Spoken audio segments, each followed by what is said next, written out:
Masih ingat dengan gambar ini? Ini adalah pembangunan kampus Islam negeri di Indonesia yang butuh dana 500 miliar. Ada PLTU yang butuh dana 650 M. Dan ada jalan tol Sumatera yang butuh dana 5 triliun rupiah. Pembangunan ini tentu butuh dana yang sangat banyak, bukan miliaran, bahkan triliunan. Maka dari manakah dana ini berasal? Di video sebelumnya saya sudah jelaskan terkait pilihan-pilihan pinjaman dan semuanya mengkerucut pada satu pendanaan, yaitu obligasi. Jadi kalau misal dana yang dibutuhkan 500 miliar, emiten bisa memecah 500 miliar menjadi 500 lembar obligasi syariah yang nilai satu lembarnya adalah 1 juta rupiah. 1 juta dikali 500 ribu sama dengan 500 miliar. Jadi investor bebas milih mau beli berapa lembar obligasi. Kalau investor besar seperti bank, asuransi, perusahaan investasi, dia bisa beli bahkan bisa sampai membeli 50, 100, bahkan 200 lembar obligasi syariah yang nilainya tinggal dikalikan dengan 1 juta rupiah. Kalau ini ada investor kecil seperti ibu rumah tangga, karyawan, dan mahasiswa, mungkin dia hanya beli 1, 2, bahkan 5 atau sampai 10 lembar obligasi syariah yang nilainya dikali dengan 1 juta, 10 sama dengan 10 juta. Kalau bank 500 sama dengan 500 juta, dan begitu seterusnya. Logikanya sama seperti video sebelumnya.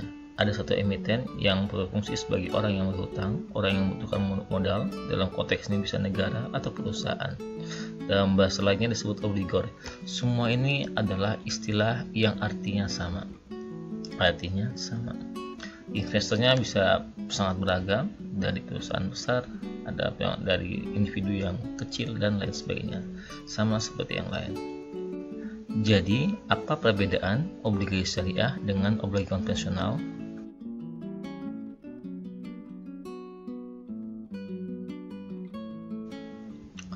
Obligasi syariah adalah, dalam bahasa lain, disebut dengan sukuk atau dokumen atau sertifikat. Dalam bahasa lain kita kenal dengan sebutan SBSN, yang merupakan singkatan dari Sertifikat Berharga Syariah Negara. Perbedaan paling utama antara obligasi syariah dan obligasi konvensional adalah obligasi syariah bukan surat hutang, tapi surat berharga atau sertifikat kepemilikan.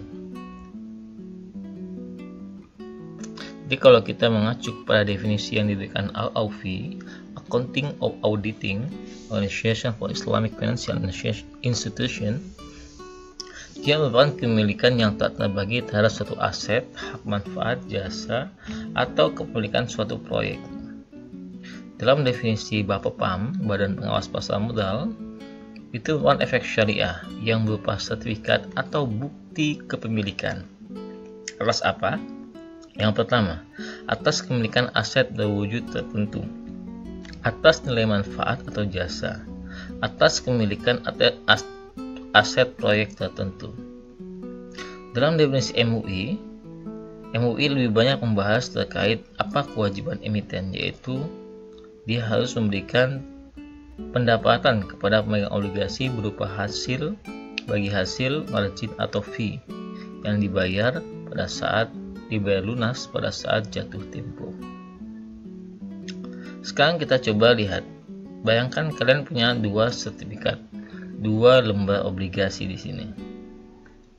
Yang berarti kalian memiliki sebagian kecil dari aset berwujud tertentu. Dalam konteks ini adalah stadion. Atau nilai manfaat dan jasa atas proyek tertentu. Misalnya ada Taman Mini Indonesia Indah. Ini adalah objek wisata yang punya nilai ekonomis yang tinggi. Kenapa? Karena tiap hari ada aja orang yang berkunjung ke sini. Ada aja orang yang beli tiket untuk masuk ke sini. Dan itu adalah duit. Dan itu adalah manfaat. Kalau seandainya 1 bulan saja mereka mendapatkan 1 miliar, berarti nilai manfaat dari TMI adalah 1 miliar. Dan kalian punya bagian daripada kepemilikan itu. Punya bagian dari pemilikan manfaatnya, bukan asetnya, tapi manfaatnya, pendapatan atau income dari TMII setiap bulannya. Ketiga, kepemilikan atas aset proyek tertentu atau aktivitas investasi tertentu.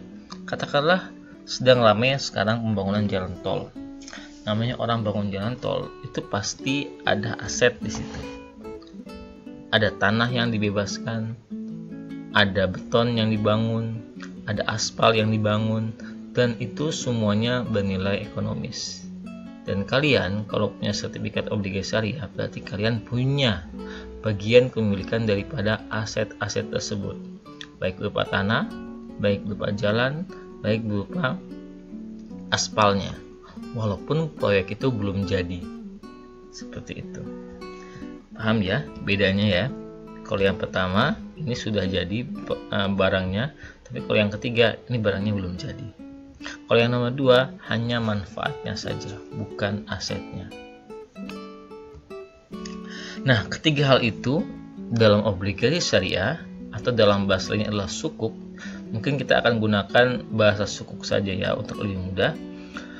Disebut sebagai underlying asset. Jadi ketiga hal yang saya bahas sebelumnya itu adalah underlying asset yang menjadi jaminan obligor saat mengajukan hutang atau saat mengajukan pinjaman modal. Dan bukti bahwa duitnya emang dipakai buat kegiatan real, bukan diinvestasikan atau diputar lagi di tempat lain, atau bahkan dibawa kabur ke tempat lain. Jadi, status investor bisa ada 3, yaitu pertama, sebagai pemilik aset. Dalam konteks ini dia memiliki aset stadion, katakanlah ini Stadion Gelora Bung Karno ya. Saya nggak tahu stadion apa ini. Kedua, sebagai pemilik nilai manfaat. Dia pemilik nilai manfaat dari setiap keuntungan yang didapatkan oleh TMII. Ketiga, dia sebagai pemilik atas proyek tertentu atau aktivitas investasi tertentu. Dia pemilik aset proyek ya, baik berupa jalan, tanah, dan lain sebagainya. Tentunya, disclaimer-nya ya, bukan pemilik 100%. Hanya sesuai dengan persentase tertentu sesuai dengan jumlah dana yang dia investasikan. Itu poinnya ya, sesuai dengan dana yang dia investasikan. Nah, seperti itu. Nah, bagaimana mekanismenya? Coba saya ambil contoh investor atau pemegang sukuk berperan sebagai pemilik aset. Dalam konteks ini adalah aset Stadion Gelora Bung Karno, katakanlah gitu ya.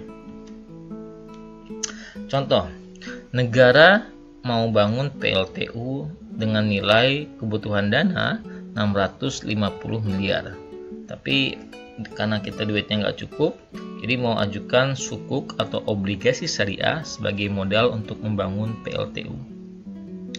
Nah, sebelumnya negara sudah punya aset namanya Stadion GBK yang kalau dinilai secara ekonomi totalnya adalah 700 miliar nilai stadion tersebut yang dihitung dari nilai aset dan valuasi keuntungan setiap ada kegiatan. Lalu dibuatlah sukuk dengan nilai 650 miliar yang dibagi menjadi 100.000 lembar sertifikat dengan nilai satu sertifikat adalah 6.500.000. Jadi asetnya ada senilai 100 miliar dan ini menjadi underlying aset untuk membuat sukuk senilai 650 miliar dan dipecah menjadi 100.000 lembar. Coba kita bayangkan sekarang, ada negara, dia punya aset yaitu stadion. Ketika dia mengajukan sukuk, dia datang ke SPV. Kalau teman-teman belum tahu SPV, nanti ada penjelasannya ya. SPV itu adalah Special Purpose Vehicle atau perusahaan khusus yang ditunjuk untuk menerbitin sukuk. Ini adalah perusahaan khusus yang kerjaannya hanya menerbitin sukuk. Nanti di next video kita akan ambil beberapa contoh SPV yang ada di berbagai belahan dunia. Ya.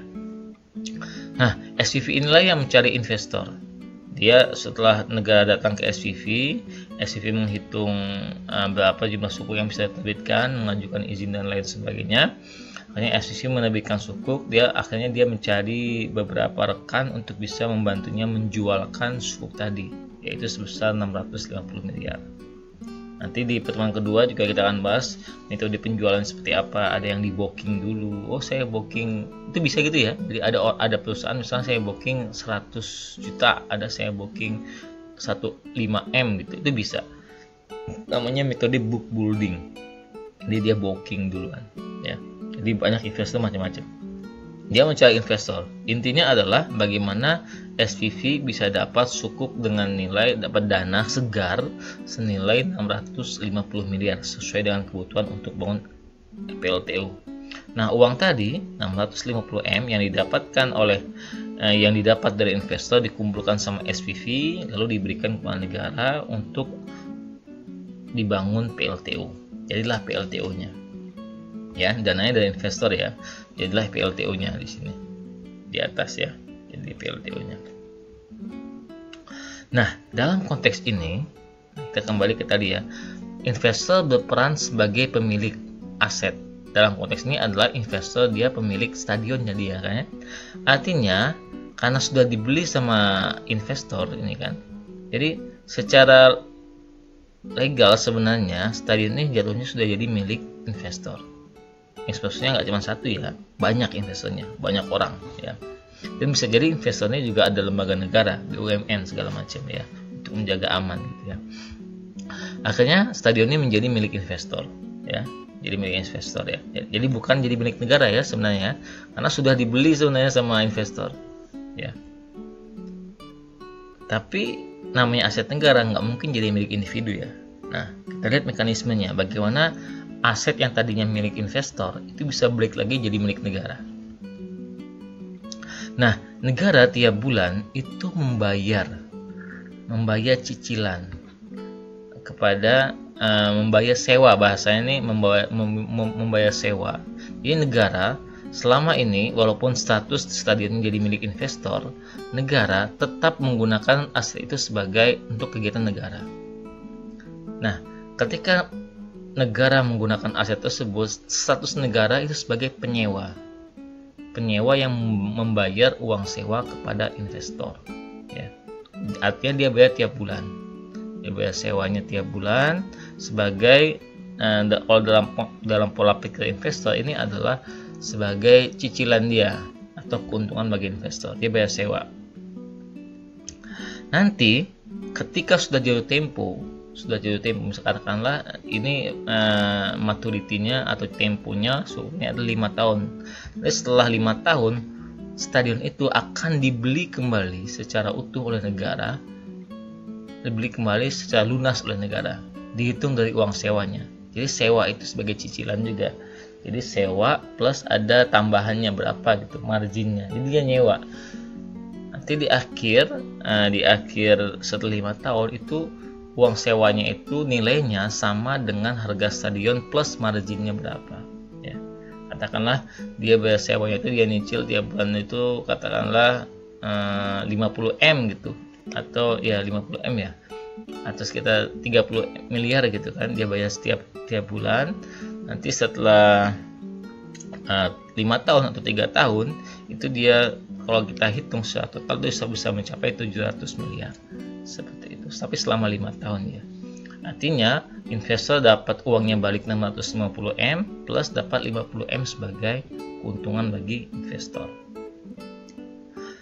Nah, ini dalam Islam, dalam sukuk atau obligasi syariah namanya akad ijarah muntahiyah bitamlik, IMBT singkatannya, atau dalam bahasa Indonesia yang gampang, sewa yang diakhiri dengan kepemilikan kembali.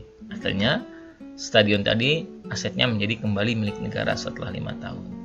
Selama 5 tahun masa sukuk, status negara adalah sebagai penyewa stadion. Seperti itu. Ada lagi skema sukuk yang lain. Ya, kalau tadi skemanya adalah sewa menyewa, ada juga skema namanya skema bagi hasil. Ya, nanti kita akan bahas terkait ini di materi selanjutnya. Ada sukuk ijarah, sukuk murabahah, sukuk mudharabah, itu semuanya berbagai macam akad dalam sukuk. Contoh, di nomor 1 kalau kita lihat, emiten obligor perusahaan mengajukan pendidikan sukuk dengan nilai per lembar 1 juta rupiah. dengan bagi hasil 40-60% selama setahun. Katakanlah ada orang yang mau buka lahan sawit baru, ya gampangnya gitu ya. Dia butuh dana sekitar 1 miliar, katakanlah gitu ya. 1 miliar, dia dapetin saham dipecah menjadi 100.000, dipecah menjadi 1.000 lembar, dapatlah dana 1 juta per lembarnya gitu kan, dengan bagi hasil 40-60%. Maka SPV akan menerbitkan sukuk dengan nilai yang sama sebesar 1 miliar, lalu dia mencari investor, dapat dana dari investor, dananya diberikan SPV nomor 3 ya, disalurkan kepada obligor, kepada orang yang tadi mau meluasin lahan sawit. Nah, ketika lahan sawitnya udah luas, nambah misalnya 2 hektar, 3 hektar dari dana 1 M tadi, ininya sawitnya tentu menghasilkan keuntungan ya, menghasilkan keuntungan karena sawitnya makin luas. Nah, keuntungannya itu dibagi hasilkan. Katakanlah dalam setahun keuntungan sawit itu katakanlah mencapai 200 juta ya, atau 300 juta gitu kan, karena lahan yang sangat luas. Nah, inilah yang dibagi hasilkan kepada obligor ya. Misalnya dalam perjanjiannya, obligor akan mendapatkan bagi hasil sebesar 40%. Berarti kalau yang dia dapatkan selama setahun itu misalnya ya 200 juta, artinya obligor akan mendapatkan dana sebanyak 50 juta. Investor akan mendapatkan dana 50 juta. Itu bagi hasilnya ya, di luar modalnya ya. Nah, saat jatuh tempo, investor akan mendapatkan kembali dana investasinya itu sebesar 1 juta yang di awal tadi, plus ada bagi hasilnya 40%. Ya.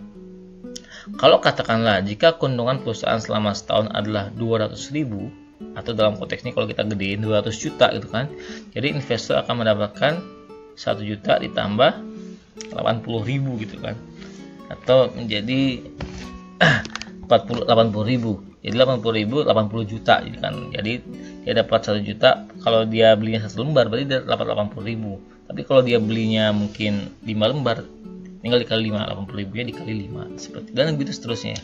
Kalau dia makin banyak dia beli lembarannya, makin banyak juga keuntungannya. Dan begitu seterusnya. Ini ada beberapa perbedaan antara sukuk obligasi syariah dengan obligasi konvensional. Secara prinsip dasar, sukuk itu adalah bukti kepemilikan, sedangkan obligasi konvensional adalah pernyataan hutang tanpa syarat dari penerbit. Sukuk itu butuh underlying aset, konvensional obligasi biasa nggak butuh underlying aset. Sukuk itu butuh namanya fatwa opini syariah untuk menjamin keamanan sukuk, baik halal usahanya atau halal mekanisme transaksinya. Sedangkan obligasi konvensional nggak butuh itu. Sukuk penggunaan dananya itu harus untuk hal yang halal, maslahat seperti bangun madrasah, bangun sekolah dan sebagainya. Kalau obligasi umum itu bisa bebas, mau membuat pabrik rokok atau membuat pabrik miras itu bebas ya. Kalau sukuk returnnya, keuntungan bagi investornya adalah ada ujroh ya, ujroh tadi dalam bentuk sewa tadi itu ujroh namanya, ada bagi hasil tadi, ada margin nanti kalau dalam bentuk murabahah. Sedangkan obligasi konvensional itu keuntungannya adalah bunga atau capital gain kalau dia dijual kembali di pasar modal. Ada beberapa hadis yang ngomongin tentang suku ya, di antaranya adalah dari Ibnu Majah dari Suhaib. Jadi di antara hal yang mengandung berkah adalah jual beli tidak secara tunai, ya, kredit gitu.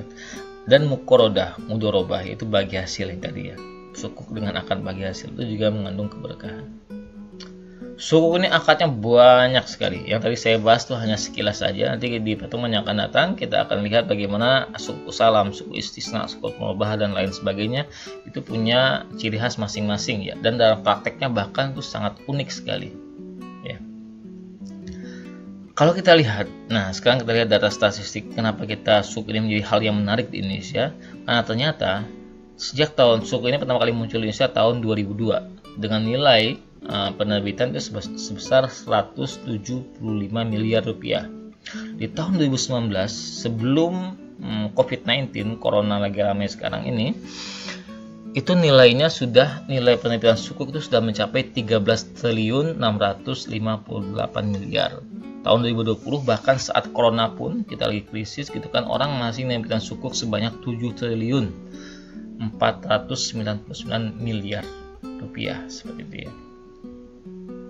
Kalau kita lihat dalam konteks dunia, ternyata sukuk yang paling ramai digunakan orang adalah suku Al-Ijarah. Suku Ijarah yang tadi saya bahas di pertama itu, yang sebagai yang investor berperan sebagai pemilik aset, itu yang paling banyak digunakan, paling menarik minat orang. Itu nilainya sampai 54% daripada jumlah sukuk yang ada di dunia. Itu semuanya pakai akad ijarah. Sedangkan kalau kita lihat data statistik, ternyata dalam konteks sukuk negara, Indonesia itu nomor 1 di dunia. Bahkan di atas Arab Saudi, Dubai ya, dan Malaysia, bahkan Turki ya. Ini paling satu. Jadi Indonesia ini paling rajin mengeluarkan sukuk syariah sebagai instrumen untuk bisa membangun aset-aset negara. Demikian, semoga bermanfaat. Assalamualaikum warahmatullahi wabarakatuh.